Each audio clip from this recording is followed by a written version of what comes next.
a la carga de la prueba en el derecho procesal penal actual.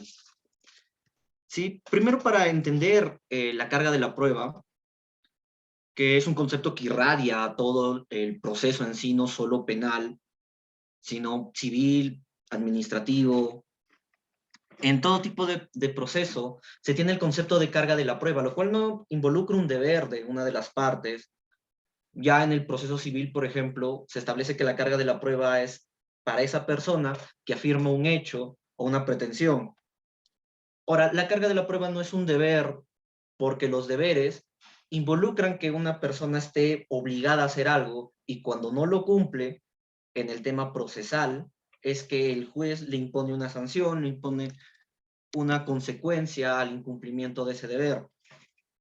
Sí, entonces, por ejemplo, en el proceso civil, cuando se incumple un deber, por ejemplo, de la buena fe o de llevarse adecuadamente en el proceso civil, te pueden imponer sanciones, te pueden imponer multas.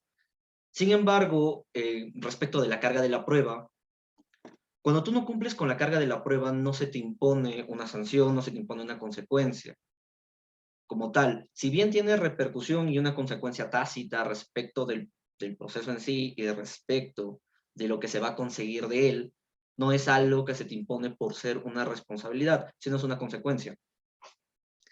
Por ejemplo, en el proceso civil, si tú no pruebas lo que alegas, entonces no se te va a dar reconocido lo que estás pretendiendo.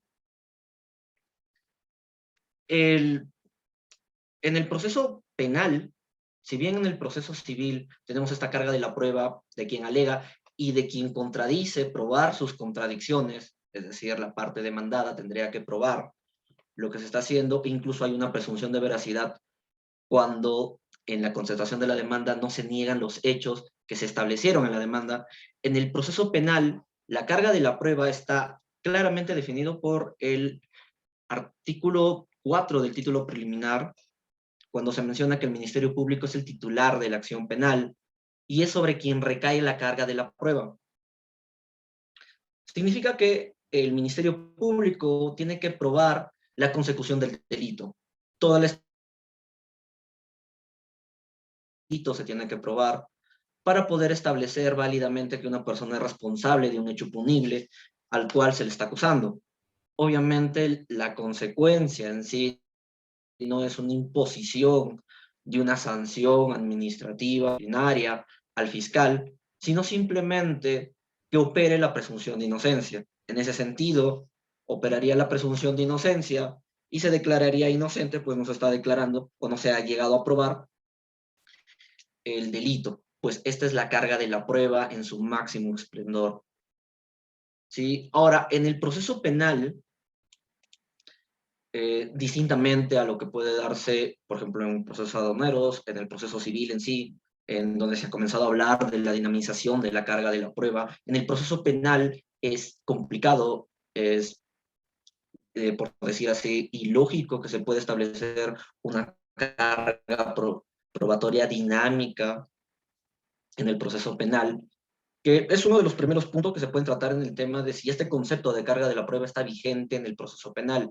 Es importante para saber en qué punto opera la presunción de inocencia, es importante saber quién tiene esa carga de probar un hecho alegado, que en este caso, como ya dije, es el Ministerio Público. El tema de la dinamicidad, de lo dinámico que puede ser la carga probatoria y establecerse esto dentro del proceso penal. Esto, como ya mencioné, es básicamente ilógico o imposible, aunque después voy a dar unas legislaciones más que nada españolas porque en Perú no se dinamiza la carga de la prueba respecto de esto. Pero por imperio de principios procesales penales no se puede imponer una dinamización de la carga de la prueba, porque en primer lugar opera la presunción de inocencia y va a lo que mencioné al comienzo, en que en una persona puede ser considerada culpable y toda persona es considerada inocente mientras no sea declarada judicialmente su responsabilidad, que obviamente está en el artículo 2, inciso 24, literal E de la Constitución Política del Estado. Pero también va en el tema de la fundamentación filosófica que podemos sacar respecto de las cargas de la prueba y de cómo esto funciona tanto en el proceso civil y tanto en el proceso penal. Porque, en primer lugar, entendemos esto como un derecho de acción. Y ahí podemos ver que el Ministerio Público es el que tiene el titular de la acción penal. Entonces, ir con el derecho de acción que posee el Ministerio Público en representación de todo el Estado, puesto que recordemos que el delito es una transgresión y es de interés público, y por lo tanto es el Ministerio Público el que nos representa a todos, porque un delito no solo vulnera, no solo tiene repercusión en la víctima directamente, sino que transgrede toda la sociedad. Entonces, en esta acción, tiene que ver con el derecho de acción, con el derecho de que yo vea que mi esfera jurídica sea protegida y por lo tanto hago que todo el engranaje estatal judicial comience a operar. Por tanto, va en el tema del derecho de acción y la tutela judicial efectiva, tanto en proceso civil, tanto en proceso penal. Obviamente los titulares de la acción, como refiero, son distintos. Pero esto también va más allá de ello. Va al tema de entender cómo se comporta la sociedad, de qué es la sociedad, e incluso nos puede ir al brocardo de Hobbes sobre que el lobo es el hombre es el lobo para el hombre, o el homo homini lupus, si lo queremos poner en latín. Ahora, entender esto nos lleva a entender qué significa el proceso en sí. Un proceso donde tienes dos partes contrarias que defienden de por sí sus posiciones jurídicas sociales, que luego llegan a ponerse en un proceso, y que obviamente ellas actúan por sí mismas, actúan buscando sus propios beneficios dentro del proceso y buscando sus propias pretensiones. En el derecho civil y en el derecho penal van por ese punto. En el derecho civil, obviamente, el demandante está pidiendo que se le reconozca un derecho sobre el demandado y el demandante está pidiendo que no se le reconozca. Y en el caso de que haga una contrademanda puede pedir incluso que se le reconozcan a él derechos por sobre del demandante. Ahora, en el proceso penal, tienes a un ministerio público que está pidiendo que una persona se le reconozca responsable de un delito y por lo tanto,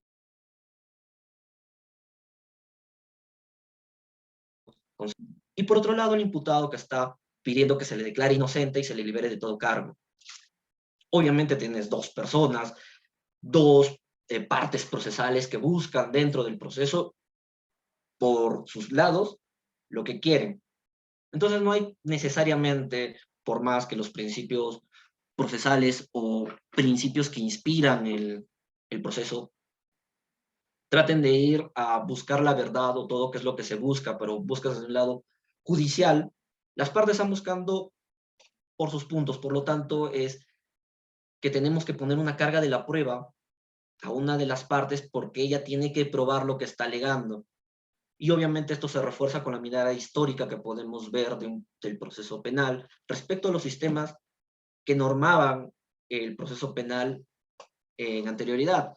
Y obviamente centrarnos en el sistema inquisitivo, donde obviamente tú acusabas a alguien y más bien era esa persona la que tenía la carga de la prueba, y aunque en esa época tal vez no se hablaba de la carga de la prueba, pero existía, ella era la que tenía que probar su inocencia. Y si hablamos de juicios de la iglesia, incluso se ponían juicios muy lógicos o juicios tendientes y arraigados en fe. Pero ahí vemos el concepto del carga de la prueba y quién tiene esta carga de la prueba. Después de la evolución, después de los 2000, que se comenzó a tener un modelo de código procesal para Iberoamérica y los códigos procesales comenzaron a cambiar todo y comenzaron a unirse a esta movida garantista que ha estado en toda Iberoamérica en los 2000, también se tuvo que sacar el Código Procesal Penal, que ya rige en la mayoría de Perú. Y aquí ya reconocemos el modelo que tiene nuestro Código Procesal Penal y nuestro sistema procesal penal como un modelo acusatorio, garantista con tendencia adversarial. Y obviamente aquí tiene que ver ya en la división que tenemos dentro de las partes procesales y dentro de su función, para no confundir qué función tiene el juez, qué función tiene el investigador, o la parte que acusa. Entonces tenemos las tres partes, bueno, partes procesales, tenemos dos, que son el Ministerio Público, que es el que busca, el que investiga, y el que acusa en su momento cuando hay un delito, y tienes a la parte de defensa técnica, que protege al imputado y busca la absolución de todos los cargos. Y obviamente, que no es una parte en sí, pero tienes al Ministerio Público en esta perdón, al Poder Judicial en esta triada, que es el que decide todo esto, respecto a la resolución del conflicto judicial que se forma. Entonces, con este modelo que tenemos que puntualizar que es garantista porque comienza a proteger el principio de presunción de inocencia, es que la dinamicidad de la prueba pierde vigencia. No podemos hablar en sí de una dinamicidad de la carga de la prueba por ese punto. Pero, aún así, tenemos que ver algunos puntos para no confundirlos más que nada, porque incluso hay, obviamente, doctrinarios, investigadores, que mencionan que puede hablarse de carga de la prueba, por ejemplo, en delitos donde se consigue con bases muy objetivas e incluso con pruebas muy sencillas o incluso con una sola prueba, lograr acreditar la responsabilidad penal del autor, como son, por ejemplo, el delito de enriquecimiento ilícito, porque cuando el Ministerio Público logra concretar que una persona tiene mucho más dinero en sus cuentas, de los cuales puede adquirir por su trabajo, entonces obviamente presumes un enriquecimiento ilícito. Y obviamente al llevarlo al proceso penal, puede verse que hay ese enriquecimiento y entonces tienes poca carga de la prueba. Incluso hay gente que habla sobre ello, sobre que ahí podría dinamizarse la carga de la prueba. Incluso aquí podría citar, aunque esto es una tesis colombiana, sobre la aplicación, el título es la aplicación del concepto de carga dinámica de la prueba en incidencia penal dentro de un sistema acusatorio, de Mónica Mora y Mónica Ortiz, Universidad Colombiana, donde justamente concluyen ello, que en enriquecimiento ilícito puede existir la posibilidad de una dinamización de la carga de la prueba. Sin embargo, tenemos que puntualizar que no necesariamente una dinamización de la carga de la prueba. Lo que pasa sí es que por ser hechos objetivos, la carga de la prueba, o bueno, la prueba que puedes aportar, no tiene que ser tan tiene que tener un baje tan extenso para probar algo que puede ser objetivamente puesto. Y que las responsabilidades, por ser funcionarios públicos, de demostrar tus ingresos lícitos son una responsabilidad o deber de un funcionario público. Pero no existe per se una dinamicidad de la carga de la prueba. Tampoco podemos hablar de la dinamicidad de la carga de la prueba respecto, por ejemplo, de las tenencias de armas. Porque si te encuentran con un arma que no la tiene registrada, no tiene los permisos adecuados, fácilmente tienes un acta de constatación policial, un acta de incautación, donde registra que tú te han sido encontrado un arma de la cual no tienes permiso. Por lo tanto, la carga de la prueba obviamente sigue recayendo en el Ministerio Público, pero la prueba que necesitas para acreditar un hecho tan objetivo es disminuida, pero no necesariamente existe una dinamización de la carga de la prueba y para entenderse, dinamizar a que el imputado tiene que probar más bien la parte negativa del delito y decir que tiene una fundamentación de por qué tuvo eso, de que no existe dolo y todo ese tema, lo que nos lleva incluso a pensar, o más bien a puntualizar en este punto, de que tampoco existe una carga de la prueba respecto de la parte de defensa técnica de probar la parte negativa del delito.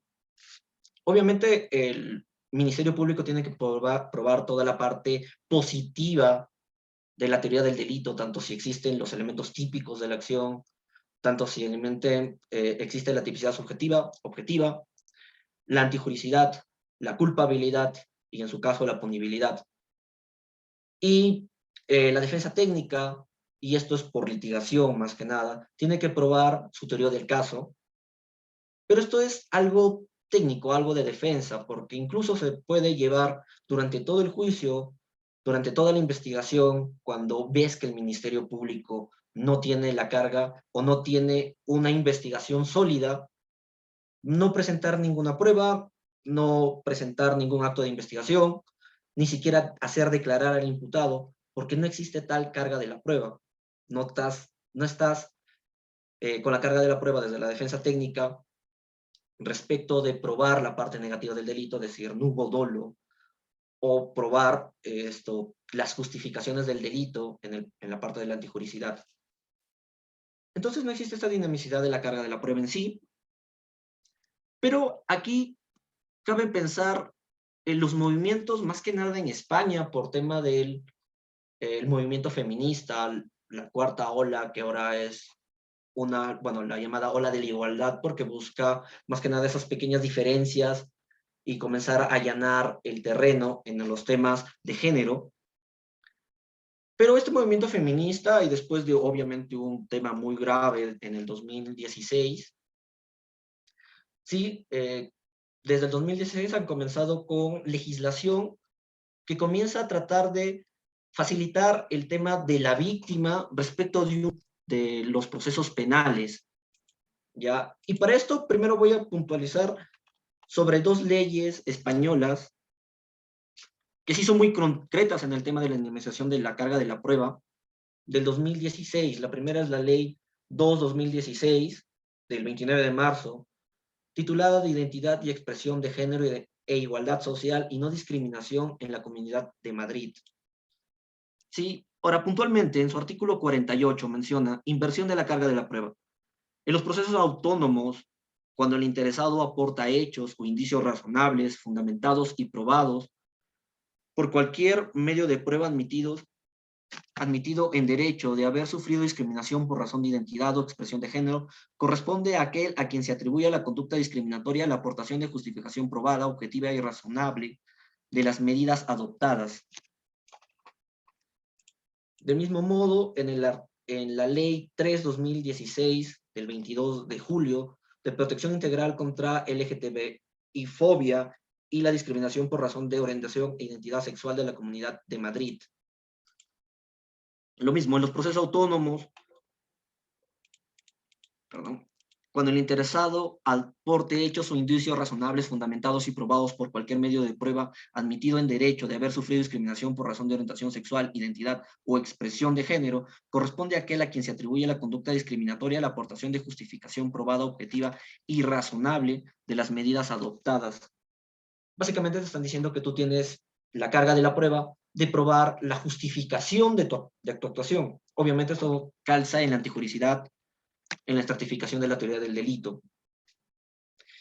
Ya. Ahora, esto es respecto de la discriminación tanto a cualquier tema o tanto por razones de género.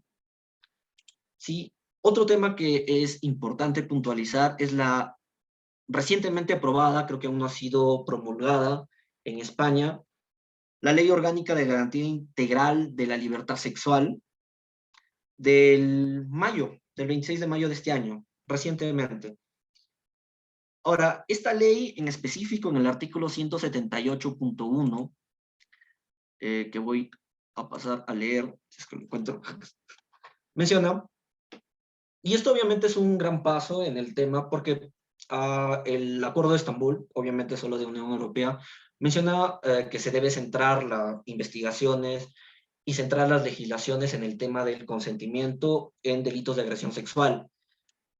Pero la regulación en específico de esta ley ha traído controversia tanto en la comunidad española respecto a la presunción de inocencia, a quién se le otorga la carga de la prueba, y respecto a si esto es perjudicial o no en el tema de la legislación. Esto puntualiza más que nada, y tal vez la conocen, como la ley del solo sí es sí. Y aquí definen qué es el consentimiento. Menciona, se entenderá que no existe consentimiento cuando la víctima no haya manifestado libremente por actos exteriores, concluyentes e inequívocos, conforme a las circunstancias concurrentes, su voluntad expresa de participar en el acto. Ahora, a una mirada un poco más profunda o analítica, y que también incluso responde a un pronunciamiento de su sala penal en España, menciona que respecto del consentimiento, como el consentimiento tiene que ser expreso, tiene que ser dado, se hablaría de una posible inversión de la carga de la prueba respecto de que si no se tiene, de que si se imputa a alguien una agresión sexual, esta persona tiene que probar que ha habido consentimiento, tiene que probar que ha sido expreso, que ha sido exteriorizado, algo que vulneraría, obviamente, como vengo refiriendo, la presunción de inocencia. Y esto, hablando de la necesidad de la carga de la prueba, ya pasando al segundo punto, y conectándolo más que nada con el anterior, es centrarnos al tema de la víctima. ¿Por qué? Porque todos estos avances que se ha tenido y todo esto que les acabo de leer de la legislación, centra mucho el tema en que la víctima, aparte de la revictimización, tiene un problema y un abandono en el proceso penal, en la configuración del proceso penal, puesto que el Ministerio Público toma su papel y olvida el papel de la víctima, y eso lo podemos ver respecto de qué potestades tiene la víctima dentro de un proceso penal, que está obviamente en el Código Procesal Penal, y su poca inmersión dentro del proceso, tanto en que ni siquiera se le permite proponer actuaciones de investigación. Es más como que si tú eres actor civil, te propones como actor civil, tú puedes contribuir a la investigación del delito, pero en el sentido, pero en el sentido de ir a la parte de la indemnización, de la reparación civil, de la parte civil de la investigación, pero no necesariamente a contribuir directamente a probar el delito. Y eso si te constituyes como la parte civil. Directamente cuando te constituyes como víctima se tienen muy pocas cosas. Tal vez se tiene incluso el recurso de queja, que ya es algo, pero no tiene esa inmersión dentro del proceso penal la víctima, y es algo que se habla desde la criminología respecto de la incursión de la víctima en el proceso penal y el abandono que se tiene. Y obviamente se tiene que en varios delitos la víctima comienza a tener un papel de abandono y un papel cuesta arriba para probar el delito y para obtener la justicia que se busca, y más por el imperio del principio de presunción de inocencia, que obviamente ayuda a que tampoco se cometan injusticias frente a personas inocentes, pero que también en un sentido desprotege a la víctima. Y entonces esto nos lleva a preguntarnos, obviamente, si en delitos puntuales, como las agresiones sexuales, donde incluso tenemos acuerdos plenarios que nos ponen estándares, nos ponen criterios para valorar únicamente, porque en muchas situaciones solo se tiene la declaración de la víctima como único medio de prueba, nos pone qué estándares debemos seguir. Y esto obviamente responde a una cuestión social, a una cuestión política, respecto de cómo suceden muchos de los delitos, un ejemplo claro, agresiones sexuales, y de si en estos conviene hablar de una inversión de la carga de la prueba, de una flexibilización respecto de la presunción de inocencia en este punto. Respecto de la carga de la prueba y en su vigencia, tenemos que referir que obviamente la carga de la prueba tiene total vigencia en el proceso penal, incluso mucho antes de que se haya establecido si hay o no hay carga de la prueba, porque esto nos refiere a quién tiene que probar un hecho, y esto ayuda al juez a saber si declarar fundado o no respecto de la carga de la prueba. La dinamización respecto de los principios que ya referí, de presunción de inocencia, más que nada, no se puede hablar entonces en ese punto de la dinamización de la carga de la prueba, pero por temas de política, por temas de sociedad, de cómo surgen los derechos y el abandono de la víctima en el proceso penal, cabe la pregunta de si se puede vulnerar el principio de presunción de inocencia y si se debe invertir la carga de la prueba o flexibilizarla. Esa es mi intervención. Gracias. Muchísimas gracias, estimado Rodney Herrera Mendoza, por la disertación en esta primera parte de esta mesa regional de diálogo. Ahora vamos a continuar con la intervención de nuestro estimado Héctor Huamán Ponce, a quien le cedemos el uso de la palabra por un tiempo de 20 a 25 minutos máximo. Gracias. Buenas tardes, Rodney, Mayra y con todos. Gracias por la invitación.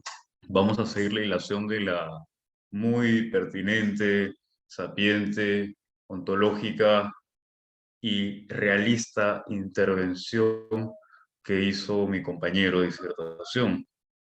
En efecto, ¿no? Hay muchas problemáticas. Hay muchas problemáticas y hay una dicotomía si es que hacemos tal o el otro.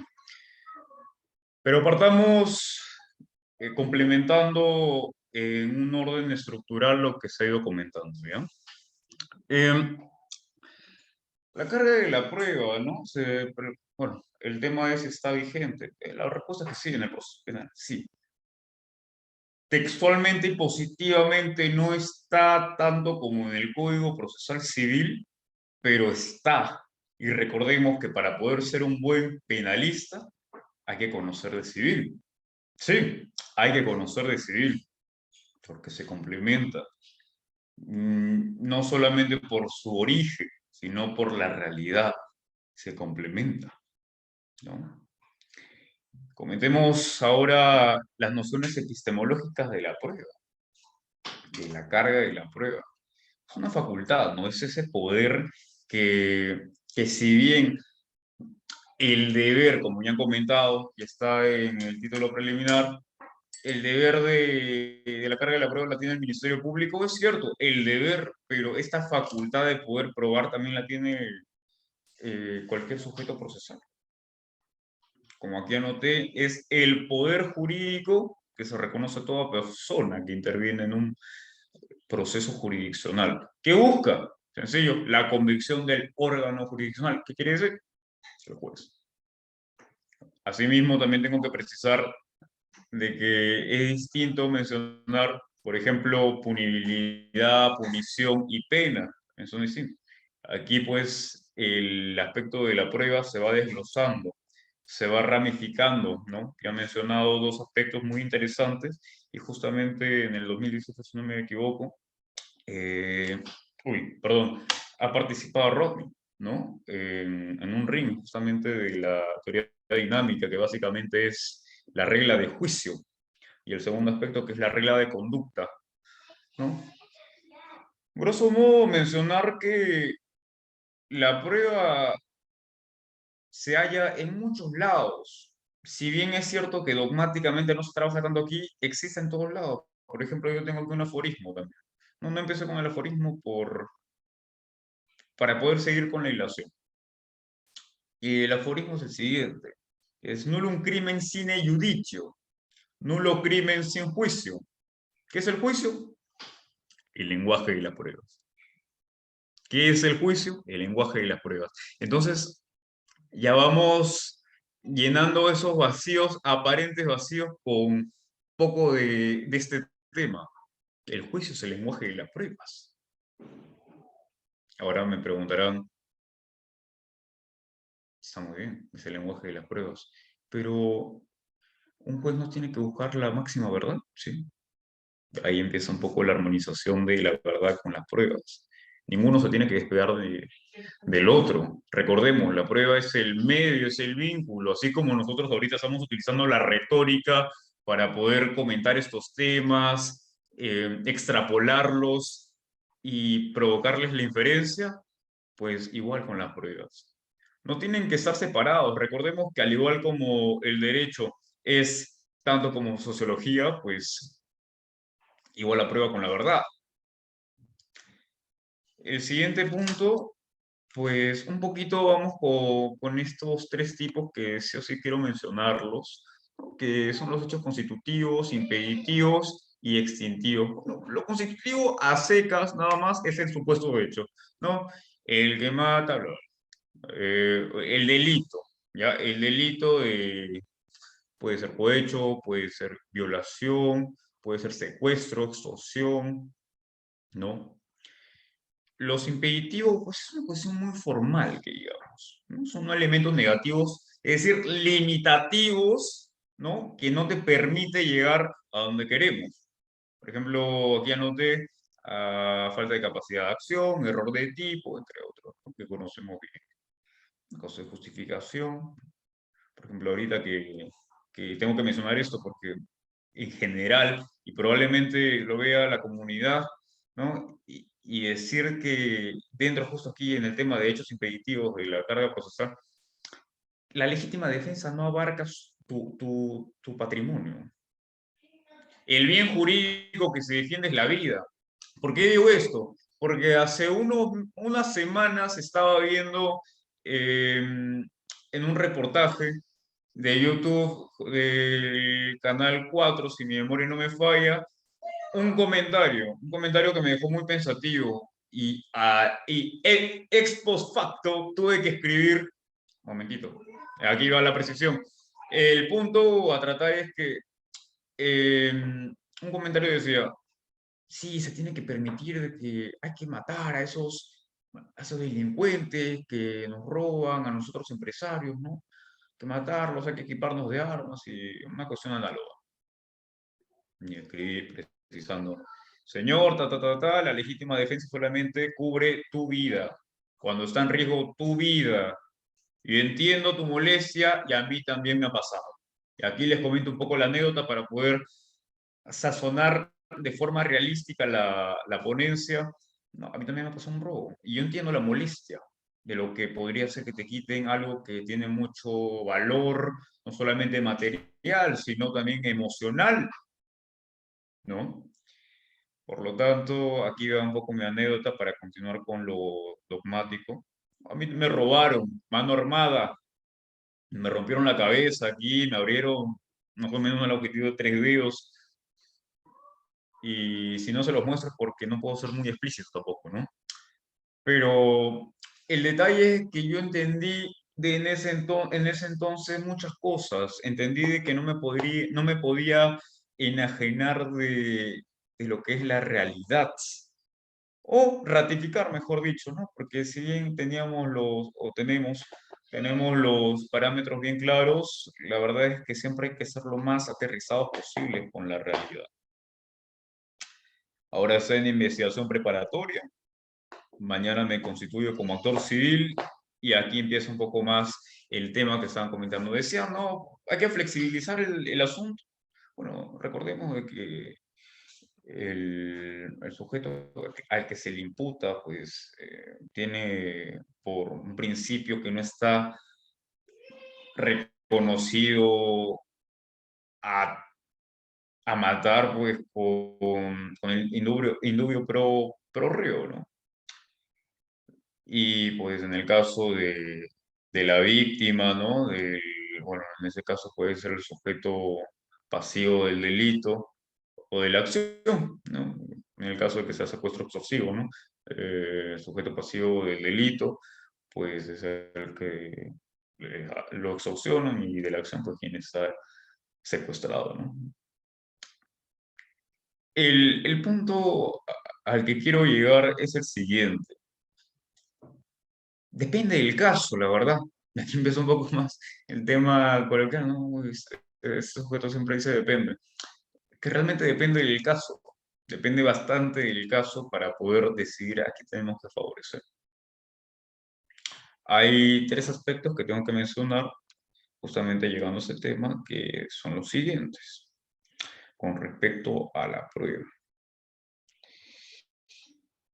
Ya. Hay 4 formas, ¿ok?, de fijar un hecho como cierto, ¿no? Que la prueba nos remitimos a las cuestiones fácticas, a los hechos, ¿no? Hechos, solamente hechos, nada más. Lo inamovible. Primera forma, admisión o conformidad de las partes. Segunda forma, la notoriedad de los hechos. Tercero, la prueba per se. Y la cuarta forma, la norma sobre presunción.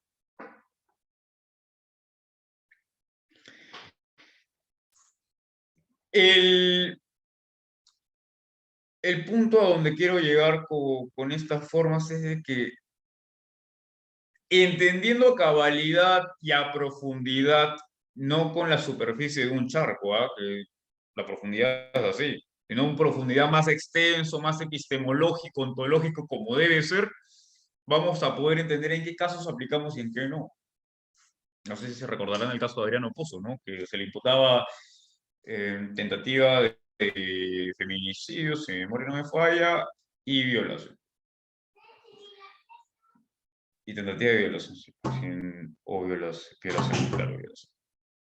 ¿Pero qué pasó? Se le imputó algo que no era, según se resolvió.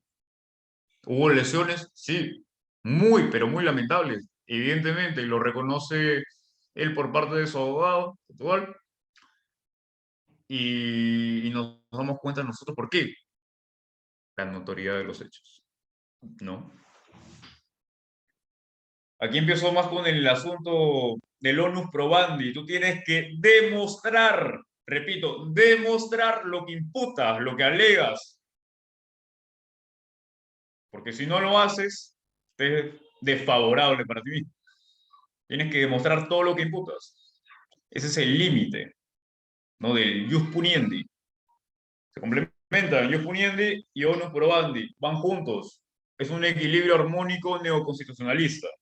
¿Ok? Entonces, retomando el caso, menciona pues que el sujeto es absuelto porque no cumplía con lo que se le imputaba. Si se le hubiese imputado lesiones, hubiera calado exacto, ¿no? Se hubiera determinado la pena. Pero en este caso no, pues se le imputaba algo que él no hizo. Ahora diremos, pues, ¿cómo vamos a saber, no? Si no has estado en la habitación. Para eso hay una teoría del delito, teoría del caso, y se determinó que no sucedió. Por diversas cuestiones ahí que podrían ir observando, que es muy interesante el caso, ¿no? Y es reciente. Vamos a continuar con lo que nos compete para no irnos tanto del tema. Pues tenemos, por ejemplo, los principios relacionados a la prueba judicial, el debido proceso, garantías constitucionales, ¿no? Una cuestión genérica, y garantías procesales de carácter probatorio. Para llegar a la parte final, a ver, voy a ver más o menos cuánto tiempo tengo. Creo que lo de tema tiempo, sí, ya, perfecto. Ya. Me quedé mencionando el tema de los principios, ¿no? Bueno, es obvio. Hay que respetar lo que es supremo. Hay que respetar, ¿ok? Nuestra carta fundamental. No hay que violar ninguna forma que está prevista y que existe. A pesar de que no puede estar en la Constitución, existe, ¿no? Me acuerdo de un compañero que dice, no, pero no dice derecho al agua, ¿no? Por eso no, por eso es que estamos así, ¿no? Hay que meter más derechos. No funciona meter más derechos. Está comprobado por el canadiense, ¿no? Que hizo el estudio, muy interesante estudio. Nosotros positivizados y nosotros tenemos más y es inversamente proporcional. Por eso, por la falta de profundidad. Por eso yo les pido, hay que ser precistas, hay que apelar a lo ontológico para poder entenderla. En este caso, la carga la prueba, ¿no? En el proceso penal. Muy bien, muy bien.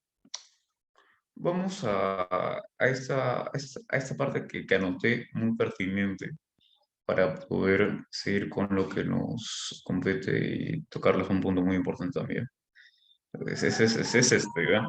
El ius o el derecho y el proceso. Reconoce tres puntos. Vamos a ponerlo aquí. La prueba, que no tiene conexión conceptual con la verdad. O sea, que la verdad es un ideal inalcanzable. La verdad es como el derecho, es relativo, es inalcanzable. Y ojo, aquí hago una aclaración. Ya sé que hay cuestiones empíricas como que este sujeto es hombre, este sujeto, ella es mujer, bla, bla. Sí, eso es solo empírico.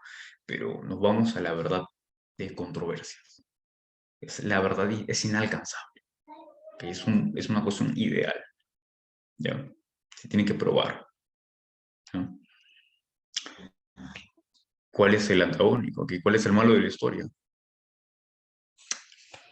En la ley de procedimiento penal te pone claramente que se tiene que tratar al que no ha sido condenado todavía como inocente y como tal, la presunción de inocencia y no la presunción de culpabilidad.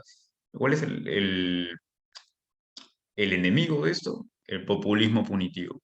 Sí, este fenómeno sociológico que corrompe de una forma impresionante y que se prolifera como una necrosis en el cuarto poder.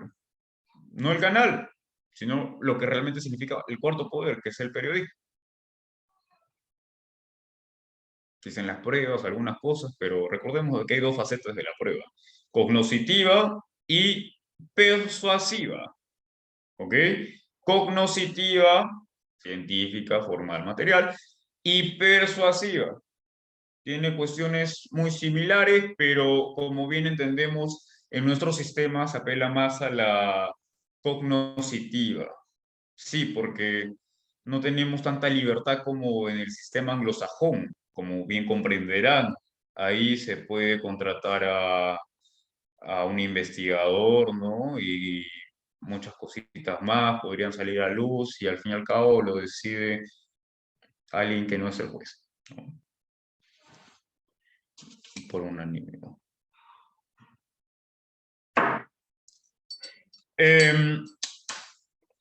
Y el persuasivo es justamente eso, ¿no? En el sistema anglosajón se aplica más y aquí más el cognoscitivo.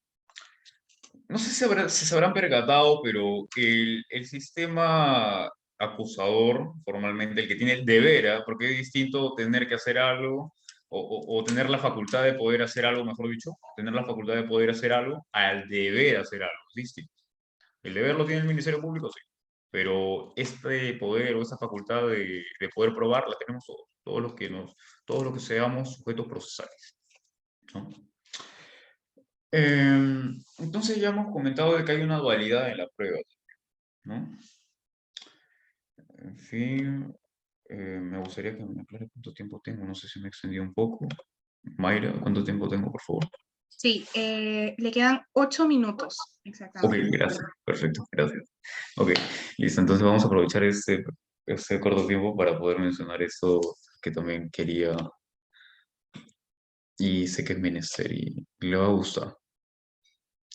Así como nosotros ya hemos entendido epistemológicamente lo que significa la prueba, la carga de la prueba, lo hemos extrapolado a un sistema más, bueno, a un contexto más aterrizado, pues vamos a aplicar las reglas jurídicas que tiene la prueba, ¿no? El lenguaje del juicio. Hay que conocerlo así. La prueba, ¿qué es una prueba? El lenguaje del juicio, hay que conocerlo así. Es mucho más cercano, mucho más armónico. Que recordemos que mientras más armonía tengas, más orden tienes también. Eso es muy importante.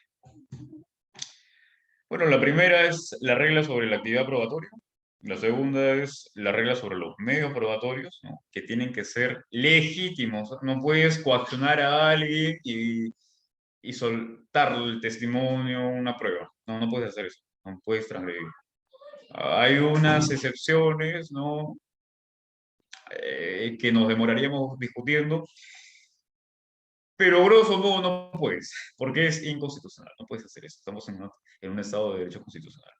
Y la tercera regla jurídica es sobre el resultado probatorio. Okay. Vamos a aterrizar a la carga dinámica de la prueba que sé que aquí probablemente Rodney esté mucho más familiarizado y vamos a complementar lo que ya comentó. ¿Ok? Pues como ya lo hemos dicho, la teoría dinámica de la prueba es también conocida como la regla del juicio. Son iguales, ¿ya? Y se determina el, el papel, el resultado, lo que se busca, el objeto de ambos sujetos procesales. Sí, definitivamente, sí. Voy a compartir esto, pero creo que ya en la segunda parte. Bien, vamos a comentar algo que es muy importante, que es sobre el caso de Yamoja. Vamos a utilizar este caso porque creo que es el más idóneo para poder describir la fundamentalidad, la trascendencia de la carga de la prueba en este presente proceso penal peruano. El caso Yamoja ha sido muy, pero muy conocido y muy mediatizado también. Muy tocado para bien y para mal. Más para mal que para bien, lamentablemente. Hay que ser realistas, ¿no? Pero siempre con esa dosis de esperanza que te plantea Bolívar Echevarría. Pero nunca hay que perder el realismo. no es que sean negativistas, sino no es que sea negativo, sino que la realidad a veces puede ser negativa y hay que verla como tal, y hay que corregirla, ¿no? El caso Yamoja ha sido muy mediático porque, grosso modo, se le imputaba a la hija como asesina, lo que hoy día podría ser un parricidio tranquilamente. En ese entonces no existía la figura de su madre, ¿no? De su ascendente. Eh, Aquí entramos ya a lo que empieza el proceso. Los peritos determinan de que ella se había autolesionado. O sea, la madre se había cortado aquí y se mató. La prensa no la había tratado como inocente hasta que se pruebe lo contrario, ¿no? La prensa la trataba como una persona de lo peor, una persona que mató a su madre, afirmándolo, ni siquiera presunto. Ahora ya dicen presunto, bueno, ya era hora, ¿no? ¿No? Afirmando de que ella era la asesina. No aplica el septio veritatis, que se demostró, como ya comentamos, de que los peritos determinaron eso, ¿no? Que se había acordado la madre. Un caso muy lamentable, el que podemos entender de que a cualquier persona le puede llegar un momento de desgracia, y por eso el Código Penal existe, ¿no? Para poder regular esas conductas, acciones, omisiones, culposas o dolosas, ¿no? Previstas por ley. El, el marco sintético es el siguiente. Las pruebas, gracias a las pruebas, se ha podido determinar la inocencia de esa chica. Los peritos pudieron determinar la inocencia de esa chica. ¿Tardó? Sí, definitivamente tardó, sí. Pero se demostró. Y es colega, ¿no? Es colega nuestra, porque estudió Derecho. En conclusión, lo que quiero decir para poder pasar con la siguiente ronda es que el onus probandi es una facultad muy importante en la vida real. ¿Por qué digo en la vida real? Porque no tienen que enajenarse del derecho. No hay que confundir. El derecho no está al margen de la realidad. Hay personas que no lo practican de la forma correcta. Sí, hay bastantes. Pero el sentido epistemológico, ontológico, filosófico y real.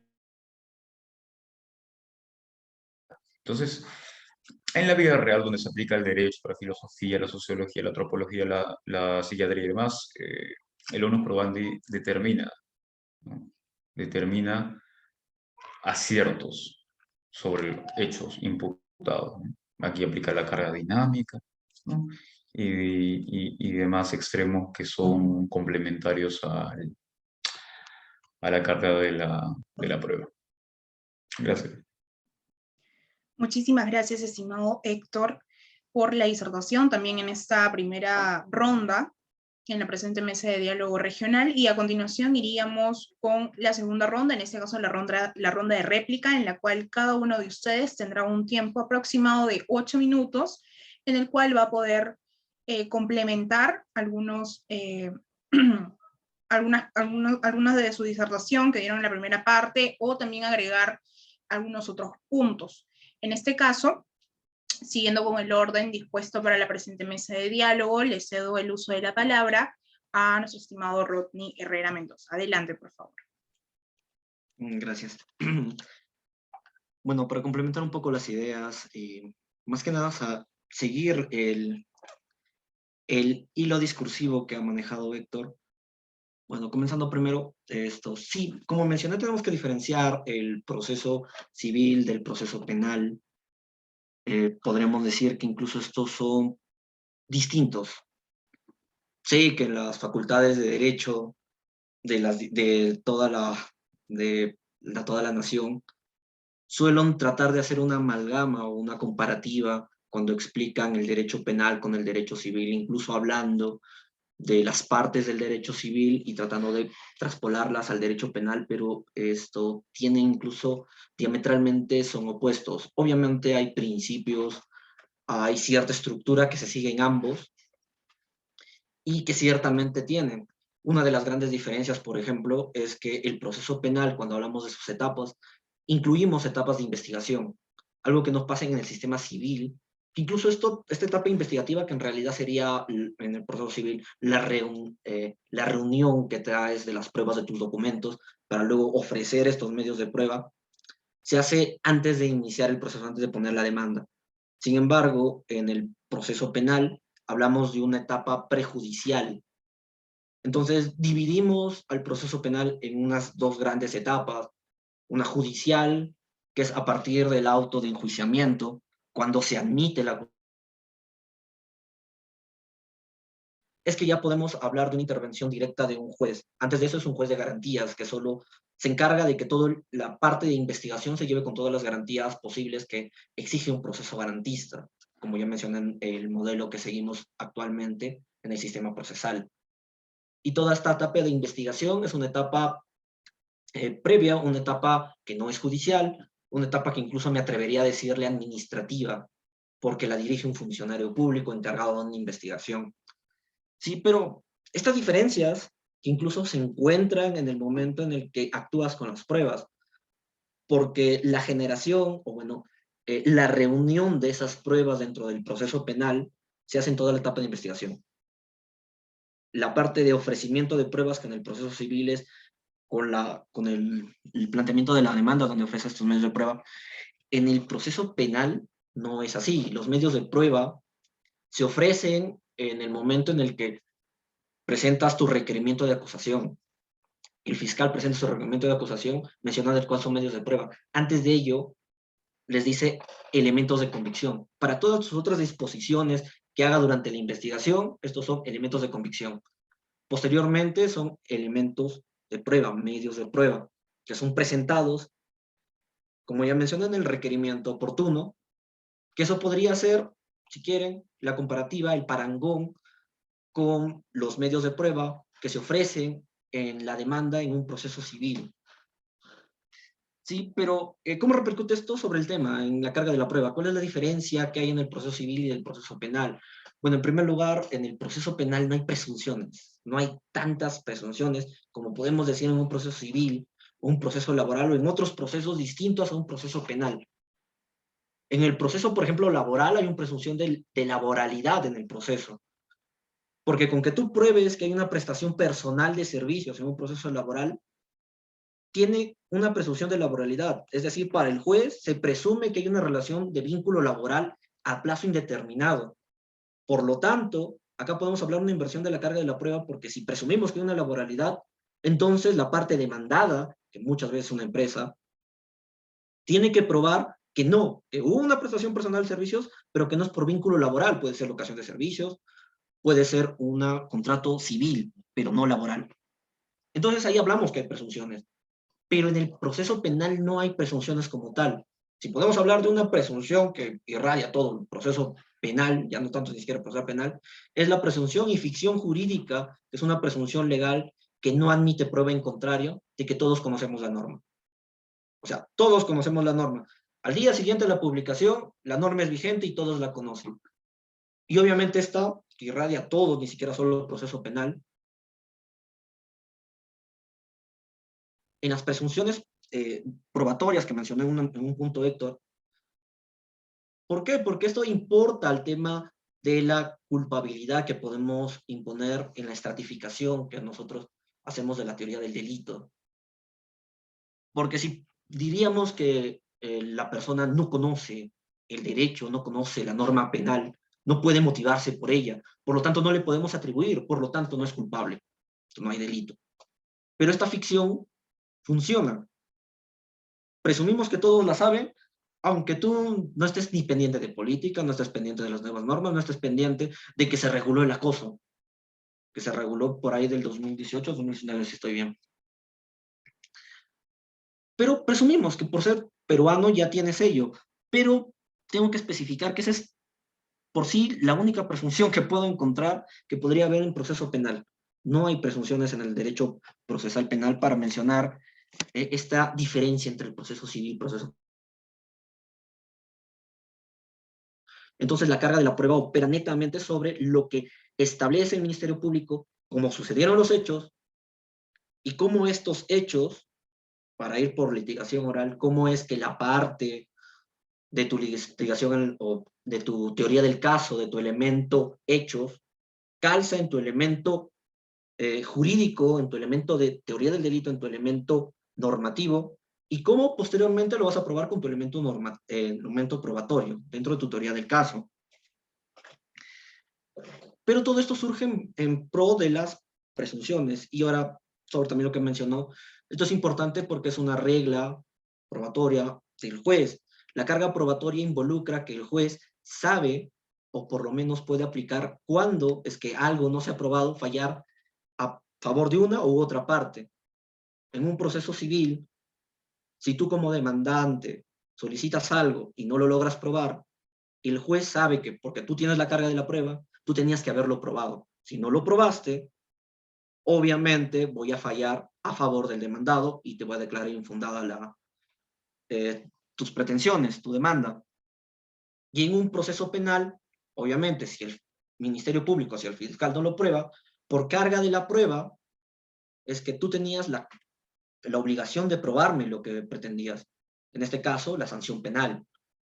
Y como no lo pudiste probar, entonces es presunción de inocencia. Con una inversión de la carga de la prueba, que no podemos decir que se puede invertir o que depende del caso, no. No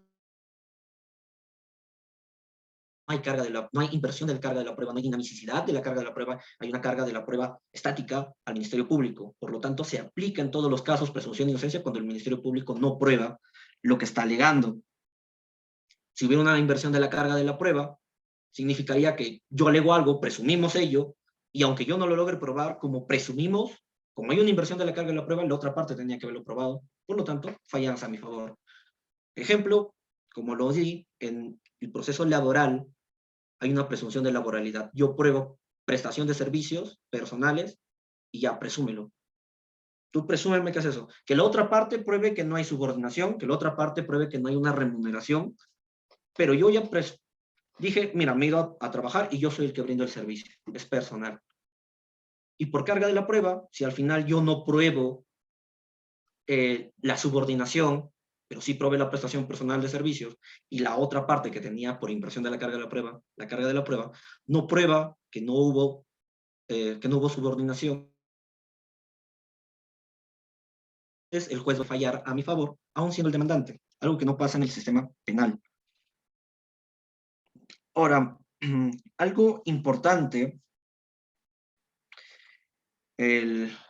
respecto del proceso penal, y creo que es un tema más allá del análisis dogmático legal que podemos hacer del tema de carga de la prueba, porque como ya mencioné, la carga de la prueba sigue vigente en el proceso penal, tiene que ver con incluso el estándar probatorio que se maneja en el derecho penal, que es más allá de toda duda razonable, que tiene que superarse con las pruebas aportadas, que en el proceso civil incluso es más bajo, es la probabilidad preponderante.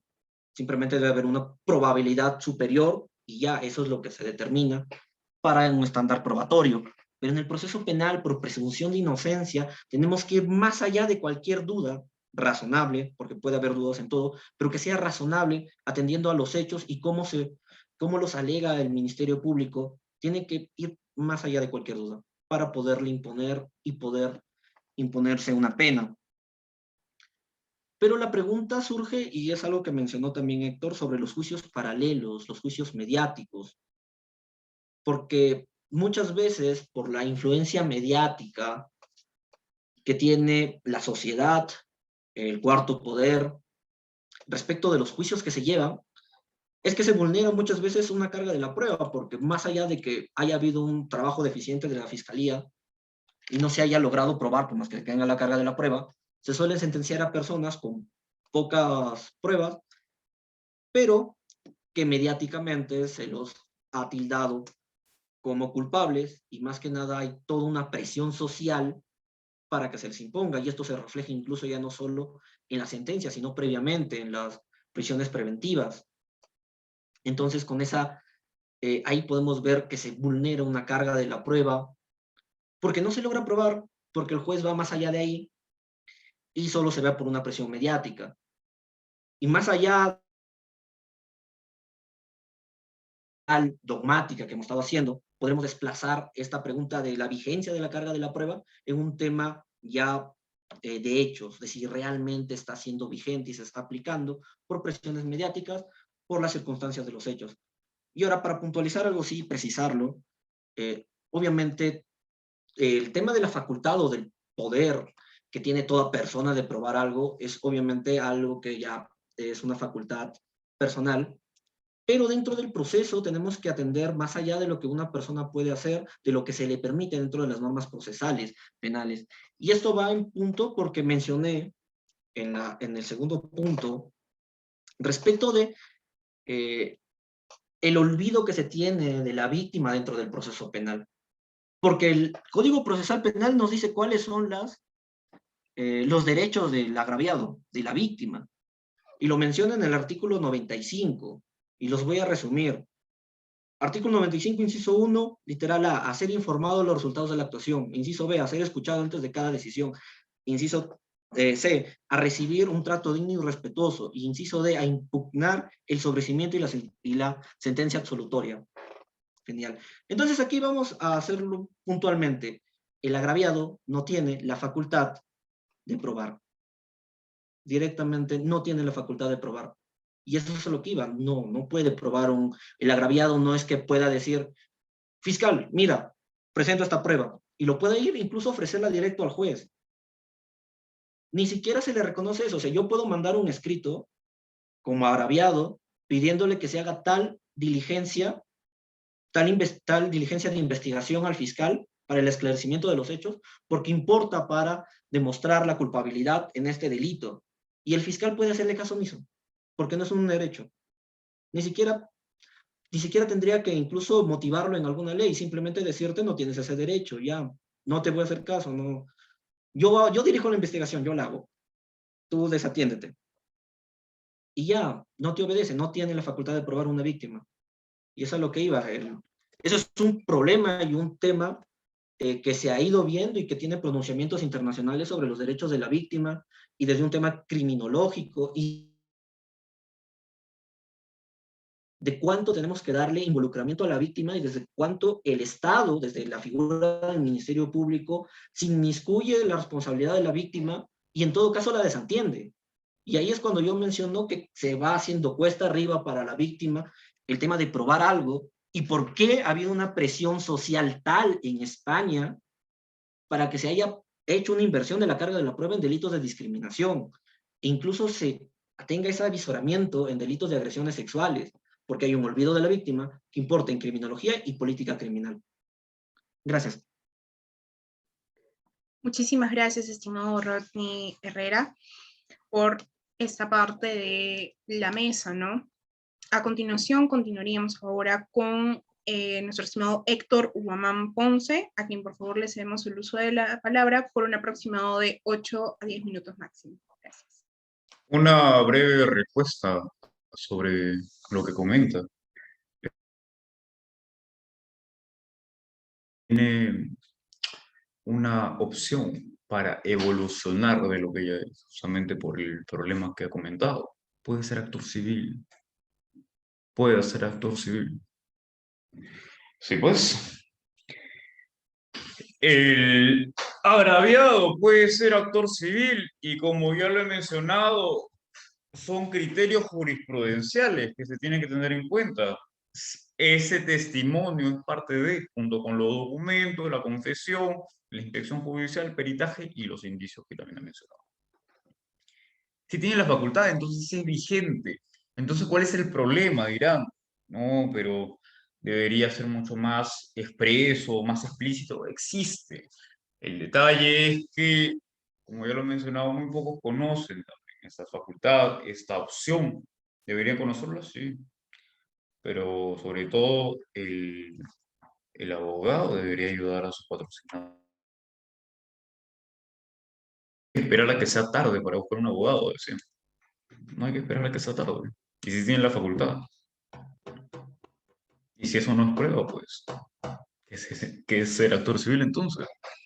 Sí, pues, es ese poder que se te otorga, que saberlo utilizar, encontrarlo, saber aplicarlo, concretizar lo que quieres, hay una facultad.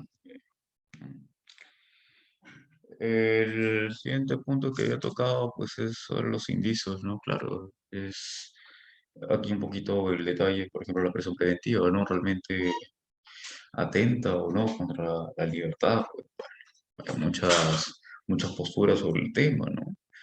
De grosso modo es para poder apoyar al Ministerio Público, que tenga un buen plazo, que investigue, recopile más pruebas, ¿no? ¿No? Eso, ¿no? Ahora hay una clasificación de fuerte, medio, leve. Bueno, recordad que, por ejemplo, ¿no? Me quedo con lo del agraviado, la verdad. Entonces vamos a poner un tema. Gracias a la carga de la prueba, ¿ok? Gracias a lo de la prueba y demás, a la dogmática de lo que ya he mencionado, tres puntos, reglas y muchos otros extremos ramificados, surgió el decreto legislativo 1106, pues, delito de activo, lavado de activos, perdón, lapsus lingüe. El lavado de activos. Se van a dar cuenta de que hay mucha coherencia, mucha hilación. El tema con ello, hay mucho, mucho, mucho. Los invito a que puedan buscar las semejanzas y cómo parte de la carga de la prueba al, a la ley de lavado de activos. Es muy interesante cómo surge todo, cómo se aplica a cabalidad, diría yo. El siguiente punto, para culminar sobre lo del agraviado, dice que se le deja de lado, ¿no? Por el indubio pro reo, supongo, ¿no? No, aparte de que existe, ya mencionado que tiene la opción de poder evolucionar a ser actor civil, pues el previo a eso puede hacer una recopilación. Y no lo hablo como una persona ajena, ya lo he comentado. Yo mismo voy a ser actor civil. He sufrido un robo agravado a mano armada. Entonces me he ido empapando más sobre lo que yo puedo hacer potencialmente. Sí. Lo mismo deberían hacer ustedes. Los invito a conocer cuáles son las facultades que se te puede otorgar, sea cual sea la parte en la que estés, cuál sea el sujeto procesal eh, acusado o agraviado. Conocer es muy importante, ¿no? Y claro, tienes que seguir las reglas, ¿no? La carga dinámica de la prueba, en lo que ya hemos ido comentando. Entonces, esa sería mi contestación con respecto a si es que es vigente. Y si es vigente, pues, si es vigente, podemos contrastarlo y darnos cuenta de que probablemente las personas me incluyo, ¿no? Me incluyo, no nos ponemos a conocer a cabalidad algunos aspectos, pero porque no los tengamos argumentum ad ignorantiam, no podemos ignorar cuestiones que existen, o el otro, el argumentum ad verecundiam, no podemos poner una cuestión absoluta de una mini verdad creyendo de que es la única, no, pues, ni el uno ni el otro. La realidad es esta, tienes una facultad de convertirte en actor civil. Sí, pues, y ya estás dentro del club de la carga de la prueba. Gracias. Muchísimas gracias, estimado Héctor, por esta segunda intervención en la presente parte de la mesa de diálogo regional. A continuación, vamos a ir, muchísimas gracias a ambos, vamos a ir con la ronda de preguntas. En este caso será la misma pregunta dirigida para ambos. En primer lugar, optaría por darnos una respuesta a nuestro estimado Rodney Herrera y en segundo lugar, Héctor Guamán. La primera pregunta dice lo siguiente, ¿no? Según su perspectiva, estimados, ¿cuáles serían los principales retos que puede enfrentar el funcionamiento de la carga de la prueba y si es que hay nuevos límites en torno al alcance de la misma? Estimado Rodney, tiene usted la palabra. Adelante, por favor.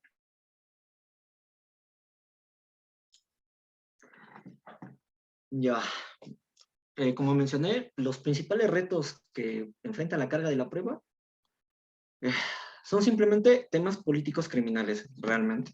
Sociales, como mencioné. El olvido de la víctima, que para profundizar es distinto al actor civil, lo referí en mi primera intervención. ¿Por qué? Porque el actor civil está vinculado a la reparación civil.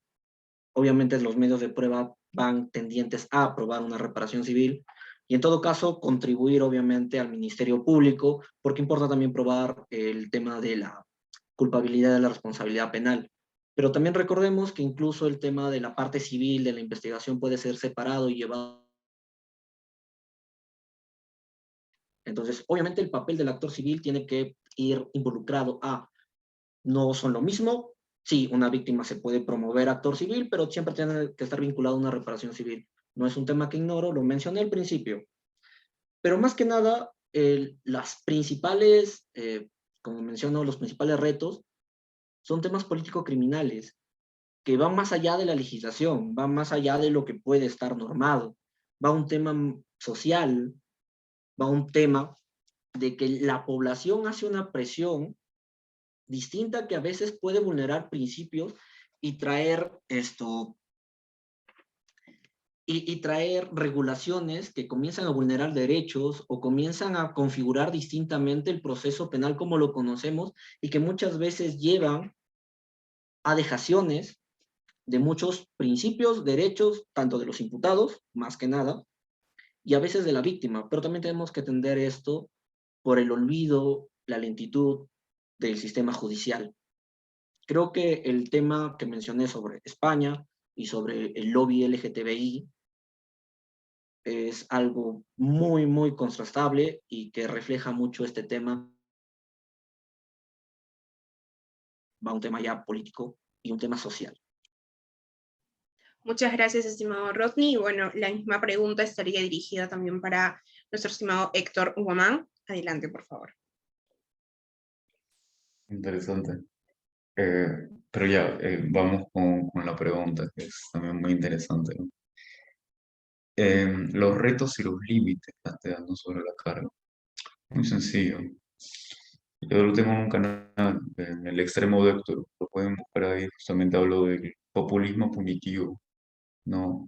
Esta fiebre, este fenómeno sociológico en el que queremos imputar a cualquier persona, cualquier delito, y juzgarlo por nuestras manos, o mejor dicho, por nuestras bocas, ¿no? Y crear un concepto equívoco sobre la verdad, ¿no? Recordemos, en el juicio es el lenguaje de las pruebas, pero se anticipan a eso, se anticipan al lenguaje de las pruebas y crean una nueva verdad, que ni siquiera sería verdad, pero bueno, el concepto es muy, muy amplio sobre la verdad.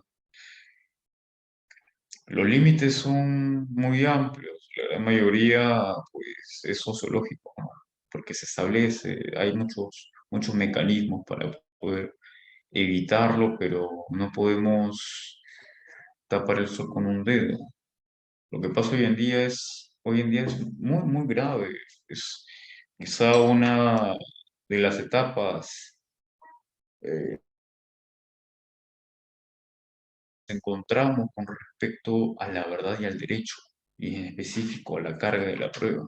Es muy peligroso en donde nos encontramos hoy en día.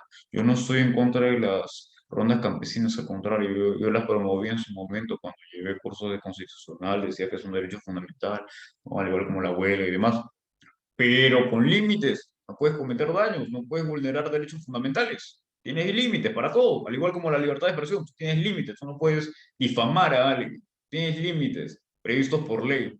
Recordemos de que todo lo que se nos otorga tiene límites, para bien común, seguridad ciudadana y muchas cosas más. Orden público. Todo tiene límites para bien. No podemos tener una cuestión desenfrenada. Es igual que el amor. San Agustín de Hipona planteaba, el amor tiene dos acepciones, una la que planteaba él, que era el diligente, el amor diligente, y el otro que es el, disculpen, la MTC. Ok. Bueno, el MTC, perdón. Me quedé en que hay dos conceptos del amor, ¿no? Que es el amoris. El amoris es el irracional en el que se cometen inclusive a veces delitos, acoso, eh, a veces homicidio, feminicidio, no son lo mismo, ¿no? Uno por su condición de tal y otro puede ser a cualquier persona, ¿no? Hay otra crítica, ¿no? Por lo del Estado de Derecho Constitucional. Pero en fin, es la circunstancia. Lo que le quiero decir es de que para todo existe límites, para todo, en cualquier ámbito, igual aquí. Por eso mismo es que hay una regulación prevista, ¿no? Que es el lenguaje de las pruebas. Con eso quiero que se quede, el lenguaje de las pruebas. Muchísimas gracias, estimado Héctor, también por haber absuelto el cuestionamiento planteado hace un momento, al igual que muchísimas gracias a nuestro estimado Rodney Herrera también. La segunda pregunta está muy ligada a la primera que se acaba de formular, así que también por cuestiones de tiempo vamos a optar por continuar y en este caso daría el pase a cada uno de ustedes para que nos puedan brindar unas palabras finales de cierre para poder ya culminar con el desarrollo de la presente mesa de diálogo regional. En primer lugar, estimado Rodney, tiene usted la palabra.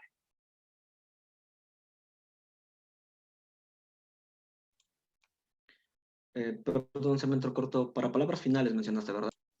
Sí, fue mi señal, me parece. Vamos a aperturar esta última sección para unas palabras finales de cierre por parte de cada uno de los panelistas. Adelante, estimado Rodney. Ya, genial. Prueba dentro del derecho penal ha tenido vigencia, sigue teniendo vigencia y tendrá vigencia. Más que nada porque no es un derecho, no es una obligación, simplemente es una regla probatoria que ayuda al juez a saber a quién otorgar el derecho reclamado. Esto importa dentro del sistema penal porque con ello se protege tanto la presunción de inocencia y tanto refuerza el tema del estándar probatorio en el derecho penal. Por lo tanto, la carga de la prueba enfrenta, y para complementar con la última pregunta, más que nada desafíos políticos y sociales, que a veces nos hace preguntarnos sobre si la carga de la prueba en el contexto actual y frente a lo que pasa criminológicamente hablando y respecto a los derechos de las víctimas dentro de un proceso penal debe ser dinamizado, flexibilizado. La dinamización de la carga de la prueba en el sistema actual, distinto a sistemas extranjeros y desde una mirada comparativa, no puede ser avalado dentro del sistema procesal penal peruano, por presunción de inocencia, por estándar probatorio, por indubio pro reo. Sin embargo, importa mucho ver la carga de la prueba dentro del proceso penal, porque, y como mencioné al principio, toda persona es declarada inocente mientras no se pruebe su culpabilidad. Y esto se refleja con la carga de la prueba. Muchas gracias.